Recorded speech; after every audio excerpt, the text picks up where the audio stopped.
Welcome to my imaginationary love story world. ये love by pheromones का part 2 है। चलिए स्टोरी को शुरू करते हैं।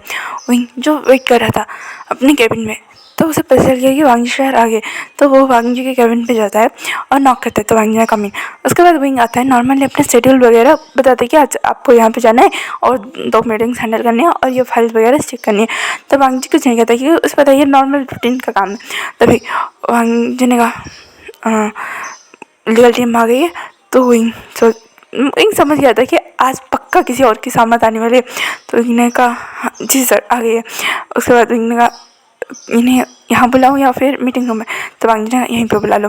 ये कहने के बाद 2 सीनियर लॉयर जो लान कंपनी में बहुत वफादार है, कह सकते हैं बहुत पुराने टाइम से, वो वहाँ पे आते हैं और कहते हैं ये सर।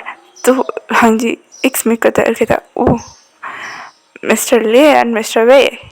ये सुनने के बाद वो सीनियर जो लॉयर थे वो स्माइल करते और कहते जी मिस्टर लैन बोलिए, क्योंकि उन्हें भी पता है कि वांगी का गुस्सा कितना ख़राब है। तो वांगी ये कहता है आपको पता है ना आपको कहाँ पे नोटिस भेजना है। वो दोनों समझ गए थे कि उन्हें रात में करीब 1 बजे के आसपास फैक्स आया था लैन कंपनी से। वो समझ चुके थे कि उन्हें फिर से किसी की वाट लगानी है। हाँ क्योंकि कल वांगी जो डिनर के बाद वापस आया था उसने पता लगाया था कि इस किसी ने उसके मतलब रेड को ट्रिगर करने वाले ड्रग को किसने इंजेक्ट किया था। तो वांगी का एक अलग ही टीम होता है। वो वांगी जहाँ जाता है ना पहले उसकी सिक्योरिटी चेक होती है, उसके बाद वांगी वहाँ पे जाता है और दोबारा अगर वांगी के साथ कोई हादसा वगैरह होता है ना वांगी को तुरंत पता चल जाता है। फिर भी इन लोगों के इतने गट्स होते हैं कि वांगी के साथ मुँह मेस्टअप करने के लिए रेडी रहते हैं। तो वांगी को लगा मतलब जिस ओमेगा ने उसके साथ वो सब करने के बारे में सोचा उसे लगा कि वांगी को पता नहीं लगेगा, पर अनफॉर्चुनेटली वांगी को उसकी टीम ने इन्फॉर्म कर दिया था। रात के 1 बजे के आसपास वांगी ने फैक्स भेजा था। भाई इन दोनों बुढ़ों की नींद उड़ी पड़ी थी। विंग देख पा रहा था उनके आंखों के नीचे काले काले धब्बे। तो विंग समझ गया था कि नहीं ये कल के इंसिडेंट का, क्योंकि इनको पता है अगर किसी ने इनको मतलब इन जो ड्रिंक्स कैरी करता है अगर उसके बाद उसे कुछ होता है तो भांगे अगले दिन ही उस बारे में पता लगा कि मिनटों में उस कंपनी हो या फिर उस ओमेगा से जुड़ी कोई भी बात हो वो मिटा देता है। भांजी ये सब करता है, विंग को पता है। और विंग पता है कि वांगजी के ऊपर जो अटैक्स होते रहते हैं इस सब की वजह से वांगजी मिनटों में फैसले लेने से डरता नहीं। एक कह सकते हैं विंग को ये भी पता है कि अगर बिजनेस वर्ल्ड में किसका दबदबा चलता है वो लांस का चल रहा है, तो इसलिए तो विंग ने कहा फिर से किसी के साथ मत लग गई। तो वांगजी ने कहा कुछ कहा तुमने? तो विंग ने कहा नहीं सर मैं कॉफ़ी लेके आता हूँ। तो वांगजी ने कहा तुम मेरे सेक्रेटरी हो किसी और के नहीं। ये कहने तो समझ गया, उसने वहीं पर रह के किसी को फ़ोन कराया और वहाँ से कॉफ़ी आ गया था इन दोनों के लिए। तभी इन दोनों ने लीगली कुछ फाइल्स वगैरह वांगजी से साइन करवाए और वो वहाँ से चले गए थे। हाँ मतलब चाइना के कह सकते हैं लांस बहुत बड़ी कंपनी है, उनके नीचे बहुत सारे कंपनीज आते हैं। तो 5th नंबर पे जो यन कंपनी आता है उनकी ओमेगा डॉटर ने ये प्लान किया था कि वांगजी को ट्रिक करे।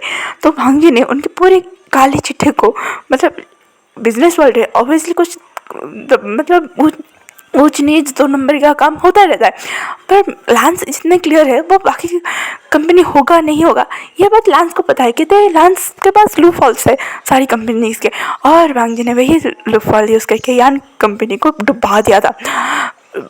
करीब 9 या 10 बजे के आसपास विंग न्यूज़ पढ़ रहा था कि यूएन कंपनी के जो सीईओ है उन्होंने किया था घपला, और ये विंग समझ चुका था कि वो लांस से टकराए ही क्यों। उनकी बेटी मतलब उनके ओमेगा डॉक्टर की वजह से उन्हें इतना सफ़र करना पड़ रहा है। विंग कभी कभी सोचता है कि भाई मेरा बॉस डेविल है, डेविल 1 नंबर का खड़ूस माफियागिरी में अगर जाएगा तो वहाँ पे भी तहलका मचाएगा। पर थैंकफुली कोई माफियागिरी नहीं होती है इस दुनिया में, पढ़ना ये तो वहाँ का माफिया किंग बन के रहता। एक तरफ है बिजनेस वर्ल्ड का माफिया, ये कह के वो घेरी सांस लेता है। तभी फर्स्ट टाइम से कहता है ओ नो। ये कहने के बाद वो वहाँ से उठता है, टोस्ट वगैरह और फ्रूट वगैरह कट करता है और कॉफ़ी बना के फिर से वांगजी के पास लेता है। हाँ वांगजी हमेशा मतलब कहते हैं एक टाइम से हो गया है वो ऑफिस में ही ब्रेकफास्ट वगैरह लंच डिनर उसका यही चलता है। तो आज भी वांगजी का ब्रेकफास्ट जो था वो विंग लेके वहाँ पे रखता है। तो वांगजी ने तुमने खाना खाया? तो ये सुनने के बाद विंग भी शॉकिंगली वांगजी को देखता है, क्योंकि ये पहली बार था जब वांगजी इनको पूछ रहा है कि वो ब्रेकफास्ट कर रहा है, खाना खा रहे हैं, क्योंकि वो इनको गधों की तरह, मजदूरों की तरह काम कर रहा होता है। मतलब कोई क्वेश्चन में भी नहीं पूछने देता कि क्या चाहिए, कुछ नहीं आप वगैरह, वो कुछ नहीं, वो हुक्म चाटता रहता है और वही उसे जगह के वो करता रहता है। पर आज चमत्कार, ये चमत्कार हो गया। तो नो सर। तो भांग जी ने कहा गुड, जाके कर लो। ये कहने के बाद भांग जी ने वो ब्रेकफास्ट एंजॉय करने लगा और विंग भी शॉकिंगली वहाँ से चला गया और सोचने लगा कल सर ने मुझे सॉरी बोला, आज मुझे ब्रेकफास्ट करने के लिए बोल रहा है, क्या मेरी नौकरी खतरे में है? ये क्योंकि विंग भांग जी का ब्रेकफास्ट आधे घंटे बाद ख़त्म हो जाते हुए जैसे तैसे खुद को संभलता है, आधे घंटे के बाद वापस आता है और वो जाने वाला था तभी कहा सर क्या मेरी नौकरी? तो भांग जी ने कहा तुम्हारी नौकरी को क्या, तुम्हें नौकरी छोड़नी है? तो नहीं नहीं नहीं मुझे नहीं छोड़नी, क्या आप मुझे नौकरी से निकाल रहे हो? तो वो भांग जी उनको देखता है। भांग जी ने कहा क्यों, तुमने कोई गलती की है?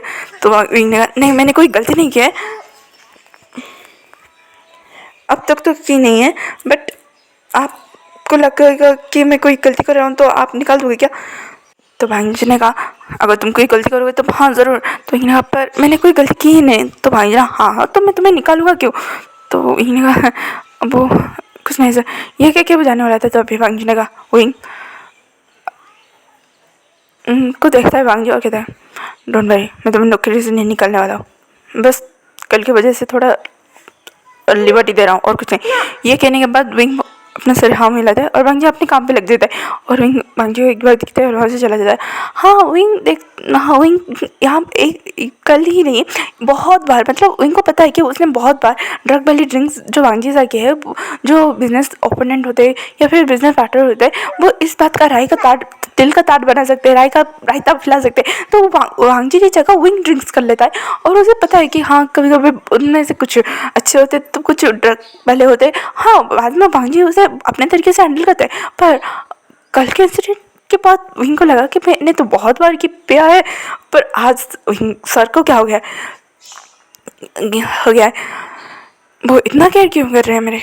विंग फिर से गहरी सांस लेता है और कुछ नहीं कहता है। उसके बाद वो अपने रोज़मर्रा की ज़िंदगी में लग चुके थे। आज विंग को 2-3-4 मीटिंग्स और हैंडल करनी पड़ेगी, क्योंकि वांग जी के बिहाफ पे विंग जाके कुछ मीटिंग्स को हैंडल करता था। ये बात वांग जी को पता है और वो के कैबिन में अपनी मीटिंग्स वगैरह चेक करता है। उसे घर से फ़ोन आया कि वांग जी के घर से कि तुम घर अब भी क्या भी आओ। तो ये सुनने के बाद वांग जी भी लाइक अब क्या हो गया? तो घर वाले भी लाइक तुम घर आओ। भांग जी एक बार अपने फाइल्स को देखता है, उसे पता है कि हाँ ये वो घर जाके भी कर सकता है, उसे कोई प्रॉब्लम नहीं होगा। तो वो इनको एक मैसेज ड्रॉप कर देता है और वो वहाँ से घर के लिए निकल जाता है।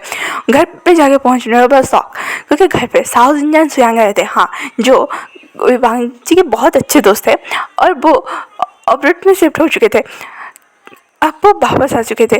कह सकते हैं साउथ इंडियन और सुयांग भांग जी के जो अंकल एक तरह से उसके कजन्स ब्रदर्स है, वो वापस आ चुके थे। ये देखा भांगने लगा तुम दोनों यहाँ पे, तभी न्यूज़ पीछे से बोलता है हम भी यहाँ पे है। तभी जोंगलांग भी आके बोलता है भांग जी कैसे हो तुम? ये सुनने के बाद भांग जी ने कहा तुम सब यहाँ पे क्या कर रहे हो? तभी मैं पीछे से गगा मैं भी। तो ये सुनने के बाद भांग जी ने कहा मुझे लगता है मुझे यहाँ से निकलना चाहिए, क्योंकि वो जैसे जाने वाला था तभी लान ऊपर से बोलती है कहीं मत जाना, घर पे फैमिली लंच है यहीं पे रुको। तो भांग जी ने कहा फैमिली लंच के लिए आपने इन सबको अब्रोड से यहाँ बुला दिया? तो मैंने कहा नहीं बिल्कुल नहीं, फैमिली लंच कहाँ पे है, तुम बैठे तो सही। तभी मैं क्या जो डॉक्टर का जो आउटफिट है उसे वेट करके बाहर जाता है, कहता है मम मैं भी आ गया। आप भी ना मम पहले से बताया, अगर मुझे 2-3 अपॉइंटमेंट कैंसिल करना पड़ा पेशेंट का और उन्हें और किसी डॉक्टर को हैंडल करना पड़ा। तो तभी लंच जाने वाले मम कभी सुनते हैं क्या हमारी बात? ये सुनने के बाद हाँ जी को थोड़ा सस्पेंस होता है, क्योंकि पता है उनके फैमिली में फैमिली मीटिंग मतलब किसी की शादी, किसी की एंगेजमेंट या फिर किसी की बहुत बड़ी ग्रैंड सेलिब्रेशन, ये सारी चीज़ें होने पर ही उनके यहाँ फैमिली लंच या डिनर वगैरह होता है। वरना उसके मॉम डैड, उसके पेरेंट्स और उसके एल्डर्स उन्हें फ्रीली लाइफ को एंजॉय करने देते। तो वांगजी ने कहा क्या मम्मा की शादी हो गई? ये सुनने मम्मा ने कहा मेरी शादी बिल्कुल नहीं, अभी तो मैं बहुत यंग हूँ, अभी तो मैं शादी नहीं करने वाला, अभी तो मुझे डेटिंग वगैरह भी करनी है गग्गा। तो वांगजी उन्हें उसे एक साथ आए लोग देखता कि तुम डेटिंग करोगे? तो वांगजी की इससे सार फाइस में मैंने कहा देखिए ना गग्गा मुझे डरा रही है क्योंकि मैं मैडम यू के पास चली जाती है, मैडम ई के पास। तभी दरवाजे से जांग चांग, वेंकिंग, यानली, जिंजूशन, मैडम यू, जांग भैया वो सारे भी आ चुके थे। वो सोए रहते यू हम भी आ गए। ये सुनने में मैडम ये जो थी उन्हें ग्रेट करने की चली गई। मैडम ली भी वहाँ से बाहर आ चुकी थी। वो सारे एक साथ इकट्ठे हो रहे थे। वांगजी हो रहा था अब तो कुछ गड़बड़ है। ये कहने के बाद वांगजी ने कुछ नहीं, पापा जाके कामली वहाँ पे बैठ गया और सच में वो फाइल्स पकड़ के लाया। तो वो अपने जो 3-4 फाइल्स है वो वहीं पे लिविंग एरिया में ही देखने लगा था।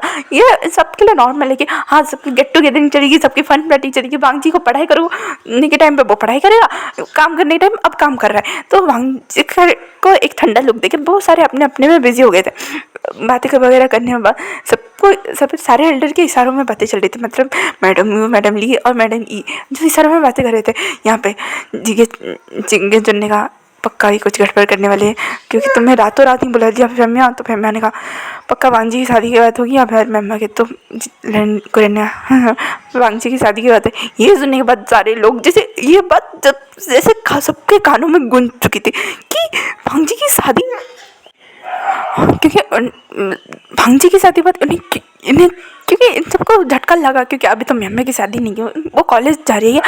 उन्हीं को सबको पता है कि हाँ भांजी को भी पता है कि वो डेटिंग कर रही है, पर किसके साथ ये बात किसी को नहीं पता है। कहते हैं ना सीक्रेट डेटिंग, हाँ मेम्मा की बेसी चल रही है। बहुत सारे लोगों ने पता लगाने की कोशिश किया पर पता नहीं लगा पाए, तो उन्होंने जान ही दिया था। तो वेंकिंग की सीक्रेट डेटिंग चल रही थी। हाँ सबको लग रहा था कि वेंकिंग कुछ छुपा रही है, पर इतनी बड़ी बात किसी को पता नहीं चल रही थी।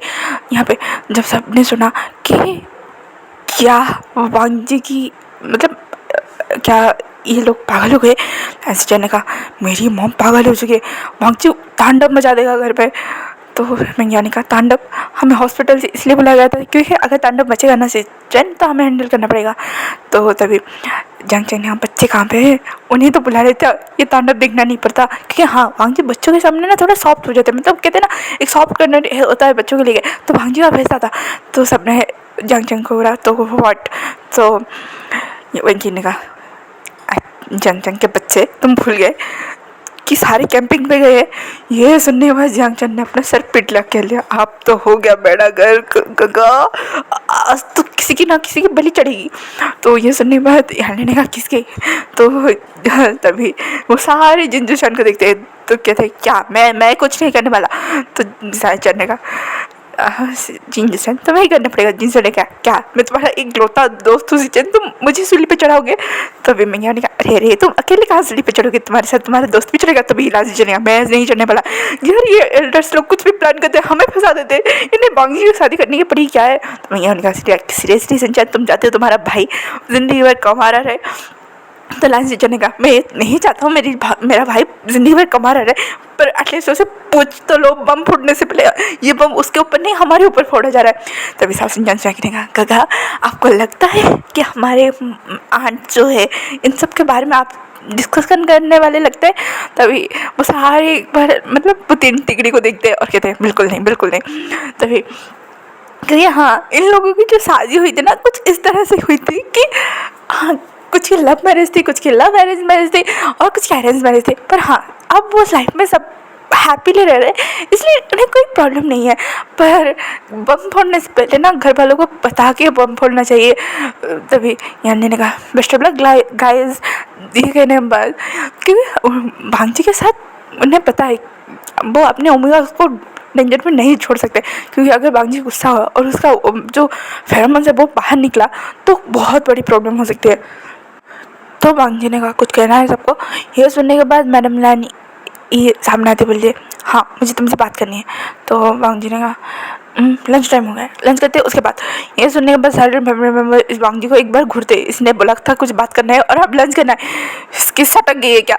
तो सबने कुछ रिएक्ट नहीं किया और सारे वहाँ पे डाइनिंग टेबल के एरिया में बैठ चुके थे। अच्छी खासी लंच में बातचीत हो रही थी, अपने अपने बारे में बता रहे थे। तभी वांग जी ने पूछा काका आप कब शिफ्ट होने वाले हो? तो ये सुनने के बाद जिनशु ने कहा 1 महीने के अंदर मैं यहाँ पे ब्रांचेस खोल लूँगा, मेन ब्रांच में यहीं पे बना लूँगा और बाकी सारे जो ब्रांचेस है वो नॉर्मली चलेंगे, उनमें कोई प्रॉब्लम नहीं है। तो वांग जी ने कुछ नहीं कहा क्योंकि हाँ गुस्सों में ये सारे अब शिफ्ट होने के बारे में सोच रहे थे। हाँ अलग अलग जगह से ये सारे बिलोंग करते थे, पर यूनिवर्सिटी के चलते इन बच्चों की मतलब इन सब की शादी हो गई और शादी के बाद भी ये लोग कहते ना अलग अलग रह रहे थे, तो सबको अच्छा नहीं लगता था क्योंकि एक बड़ी फैमिली है ना, तो एक साथ रहने में मज़ा किसी और चीज़ में नहीं है।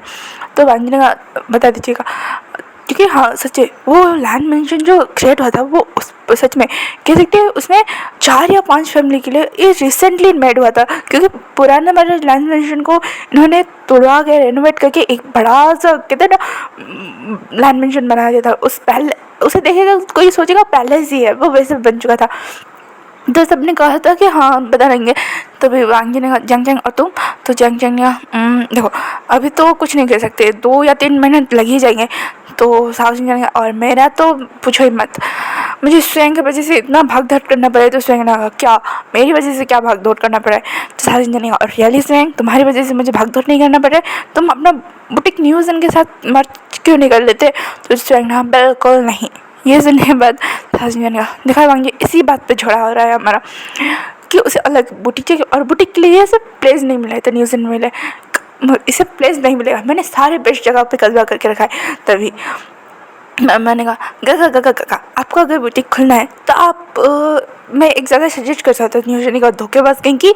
तो मैं आने का गग्गा आपके पास तो इतनी सारी है, उन्हें यहाँ पे शिफ्ट हो जाने दो ना, फिर आप दोनों कंपटीशन में लग जाना, ठीक है? ये सुनने बाद न्यूज़ ने कहा हाँ हाँ ये अच्छी बात है। इन लोगों का हंसी मजे सीख लेता है। बांग ने कुछ ज़्यादा रिएक्ट नहीं किया, उसने अपना लंच खत्म किया और कहा मेरा मीटिंग है मैं जाता हूँ। ये सुनने के बाद लानी ने कहा मुझे बात करनी है वहीं पर रुको, और मैंने विंग को फ़ोन करके बोल दिया कि वो ये मीटिंग खुद हैंडल कर ले, अदरवाइज बहुत इंपॉर्टेंट है तो वो कैंसिल कर ले। ये सुनने के बाद बांग जी बस उसके मॉम को देखते हैं कि विंग के साथ इनका कॉन्टैक्ट कब से जो होने लगा। तो मैडम लानी ने कहा व्हाट मैं तुम्हारी मॉम हूँ, मेरे पास इतने राइट्स तो है। तो बांग जी ने कहा आपको किसने कहा था मेरे वर्क प्लेस घुसने में? तो मैडम लानी ने कहा क्यों मैं नहीं घुस सकता? तो बांग जी ने कहा मॉम वो मेरा वर्क प्लेस है। तो मैडम रानी ने कुछ नहीं कहा और कहा ठीक है बाद में तुम्हारे भाषण सुनूंगा, पहले यहाँ पे आकर बैठो और मेरी बात सुनो, तुम्हें शादी करनी पड़ेगी। ये सुनते ही मांग जी खड़ा होता है और कहता है आज का लंच अच्छा था, हो सके तो गाइस अब तुम लोग रात में रुकने वाले हो तो रुको वरना नहीं। ये कहने बात मांग जी ने पीछे मुड़ा और कहा अगर तुम्हें मिलना है तो जिंक्स में आके मिल लेना। ये कह के मांग जी ने अपनी फाइल्स उठाई, अपने फ़ोन्स उठाए और वो वहाँ से निकल गया। मैडम ही वहाँ पे बैठी थी और टुकुर टुकुर देख रही थी वांग जी जा रहा था, उसने इतना बोला और वो वहाँ से निकल गया। तभी मैडम नानी और मैडम यूँ आके बोली ली ई। तभी लेनी बोला सीजे। तो मैडम ये ने कहा ये मेरा बेटा है। तब लंचिंगे जो ने कहा हाँ। मैडम यानी ने कहा इसे मैंने गोद लिया था क्या? जिंगे जुन हमारा बेटा मर गया नहीं ऐसे मत बोलो, हमारा बेटा एक्सचेंज हो गया क्या या फिर मर गया है तुम और किसी को? तो लानी जो है लानी ने कहा और क्या बोलो, एक नंबर का खड़ूस अड़ियल दड़ियल है, किसी की बातें नहीं सुनता है, मतलब क्या समझ के रखता है खुद को? तो लान करने का एक डोमिनेंस अल्फा। तो मैडम ये ने कहा डोमिनेंस अल्फा के अचार डल में अचार के पराठे के साथ खा दो इसे। तो सिचन ने कहा मॉम आपके बेटे को ये पराठे के साथ खाओगे? तभी लानी ने कहा सिचन तुम चुप हो जाओ वरना मैं तुम्हारा मर्डर कर दूंगा तुम्हारे भाई की जगह पे। तो मिंगा को हंसी तो बहुत आ रही थी पर फिर भी वो सारे अपनी हंसी को कंट्रोल कर रहे थे। तभी मैडम लानी ने कहा सिजे आपको तो पता है वो ऐसे बात नहीं सुनेगा, क्या हमें वो जो इन लोगों के साथ किया था वो वांग जी के साथ तभी सबने एक साथ चलाया? बिल्कुल नहीं, बिल्कुल भी नहीं, ऐसा मत करिएगा वरना वांग जी पूरे शहर को आग लगा देगा। तो ये सुनने के बाद सबने एक दूसरे को देखा और हाँ सच में वांग जी ऐसा कर भी सकता है, इसलिए सारे ने एक गहरी सांस ली। तो सिस्टर ने कहा मॉम मैं वांग जी से बात करता हूँ, ठीक है आप परेशान मत हुए। तो ये सुनने वाला लानी ने कहा सिस्टर बात करो, कब तक वो अकेला रहेगा? उसके लाइफ में भी कोई पार्टनर चाहिए ना। तभी ये बात सुनने के बाद मैम कहती है हर बार किसी अल्फ़ा को ओमेगा को अल्फ़ा की क्यों ज़रूरत पड़ जाती है। तो शिक्षा ने कहा ऐसा नहीं है मैम, किसी अल्फ़ा को क्या ओमेगा की ज़रूरत पड़े, क्या ओमेगा को ही अल्फ़ा की ज़रूरत पड़े, ये मैटर नहीं करता। हाँ, कोई ओमेगा अपने ओमेगा के साथ रहना चाहता है तो वो रह सकता है, कोई अल्फ़ा एक अल्फ़ा के साथ भी रहना चाहता हो तो कोई प्रॉब्लम नहीं है। पर हाँ, अल्फ़ा बीटा के साथ रहना चाहिए रह सकता है, अल्फ़ा ओमेगा भी एक बीटा के साथ रहना चाहते हो रह सकता है। पर वो एक लाइफ में कोई चाहिए होता है जो आपको समझे, हर कदम पे आपका सपोर्ट दे, जाए आपकी फैमिली भी आपके इग्नेस्ट हो जाए एक बार के लिए, पर नहीं, वो आपके साथ खड़ा रहे। तो मैंने कहा ओ इसीलिए। पर भांजी काका के साथ कौन होगा। तभी एक साथ सारे बोलते हैं वही विशान जो अब तक चेंज नहीं हुआ है और अभी तक वांगजी का सेक्रेटरी बन के रहा है। कि हाँ, वांगजी 3 या 2 महीने तक एक सेक्रेटरी को झेलता था, पर विंग 3 सालों से अभी तक वांगजी के साथ काम कर रहा है। ये बात सारी फैमिली को पता है, पर लायन सिचन के दिमाग में कुछ चल रहा था कि उनका भाई कुछ छुपा रहा है, जैसे वो दिखाता है कुछ और कुछ अलग ही है। तो आज का पार्ट यहीं पे खत्म होता है, फिर मिलेंगे कल के पार्ट में। Thank you for watching, enjoy the story. Comment करो, लाइक करो, शेयर करो।